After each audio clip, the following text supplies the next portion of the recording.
নমস্কাৰ আৰু আপোনালোকে চাই আছে ইনফৰ্মেটিভ আছাম। মই এটা কথা ক'ব বিচাৰিছোঁ যে ৰিয়ান পৰাগে কেপ্টেইনচি কৰিছে ৰাজস্থান ৰয়েলছৰ টীমৰ হৈ।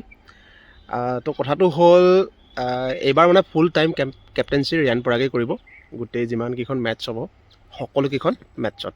চ' এইটো আমাৰ অসমৰ বাবে বহুত ভাল কথা। যোৱাবাৰ কৰিছিলে, কিন্তু যোৱাবাৰ 3খন নে 4খনত কৰিছিলে, কিন্তু তেখেতৰ ইমান পাৰফৰ্মেঞ্চ ভাল হোৱা নাছিলে। পাৰফৰ্মেঞ্চটো ঠিকেই আছিলে, কিন্তু কেপ্টেইনৰ যিটো দায়িত্ব, সেই দায়িত্বটো ইমান ধৰি লওক স্মুথলি নাছিলে। কিন্তু এবাৰ দেখিছোঁ প্ৰথমখন খেল হ'ল চেন্নাইৰ লগত, যিটো আটাইতকৈ শক্তিশালী টীম হয়। 5বাৰ নে 6বাৰ তেওঁলোকে IPL জিকিছে। তেনেকুৱা এটা টীমৰ লগত যিহেতু হ'ল, কিন্তু সেই টীমৰ লগত ইমান ধুনীয়াকৈ তেওঁলোকে খেলিলে ৰাজস্থান ৰয়েলছে, যে CSK অনলি 127 বনালে আৰু ৰাজস্থান ৰয়েলছে 128 কৰি খেলখন জিকাই দিলে।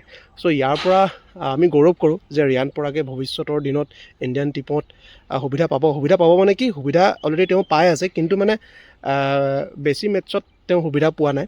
বাংলাদেশৰ লগত সুবিধা পাইছে, জিম্বাবুৱেৰ লগত সুবিধা পাইছে, কিন্তু অষ্ট্ৰেলিয়া হওক বা ইংলেণ্ড হওক সেইবিলাকত সুবিধা পোৱা নাই খেলিবৰ কাৰণে, আৰু ফুল টাইম সুবিধা পোৱা নাই। চ' সেইটো কাৰণে অলপ বেয়া লাগি থাকে, কিয়নো আমি যিহেতু অসমৰ হয়, অসমৰ পৰা যদি এজন ক্ৰিকেটাৰ যায় আৰু নাম যদি কৰে, আৰু এইটো আমাৰ বহুত ভাল লাগি আছে যে IPLৰ পৰা বহুতখিনি খেলুৱৈ চিলেক্ট হয়, আৰু চিলেক্ট হোৱাৰ কাৰণে ৰিয়ান পৰাগো হয়তো নেক্সট টাইম 2027 চনত হয়তো ৰিয়ান পৰাগে ইণ্ডিয়াৰ ফুল টাইম হৈ খেলক আৰু আমাৰ অসমলৈ গৌৰৱ কঢ়িয়াই আনক, আমাৰ অসমৰ সুনাম অৰ্জন কৰক। এইবাৰ প্ৰথমখন মেটছতে ৰিয়ান পৰাগে সঁচাকৈ জিকিছে।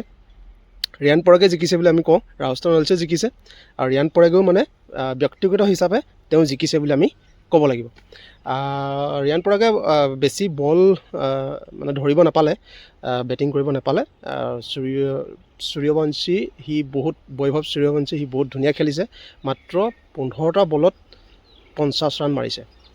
এইটো কিন্তু মানিবলগীয়া বৈভৱ সূৰ্যবংশী, আৰু তেওঁ যে ৰাজস্থান ৰয়েলছত খেলিছে আৰু ইমান ধুনীয়া এটা বেটিং পাৰফৰ্মেঞ্চ তেওঁ দিছে। তাৰপিছত আকৌ যশস্বী জয়ছোৱালটো আছেই। যশস্বী জয়ছোৱাল বহুত ছিনিয়ৰ প্লেয়াৰ হয়, আকৌ তাতে ৰবীন্দ্ৰ জাদেজাই ইমান ধুনীয়া বলিং কৰিছে, কিন্তু ৰবীন্দ্ৰ জাদেজাৰ পিছত কিন্তু তেওঁ দুখ লাগিছে যে প্ৰথমতে 12 বছৰ নে 11 বছৰ তেওঁ CSK হৈ খেলাৰ পিছত আকৌ CSKৰ বিৰুদ্ধে তেওঁ বলিং কৰিছে। তেওঁ মনত দুখ লাগিছে, আৰু তেওঁ বলিং কিন্তু ভাল কৰিছে ক'বলৈ গ'লে। চ' আপোনালোকে ৰিয়ান পৰাগক ছাপোৰ্ট কৰক, ৰাজস্থান ৰয়েলছক ছাপোৰ্ট কৰক, যাতে ৰিয়ান পৰাগ বহুত আগলৈ যায় আৰু ফাইনেলো খেলে। মই তাকে আশাবাদী। আজিলৈ আহিছোঁ, ধন্যবাদ।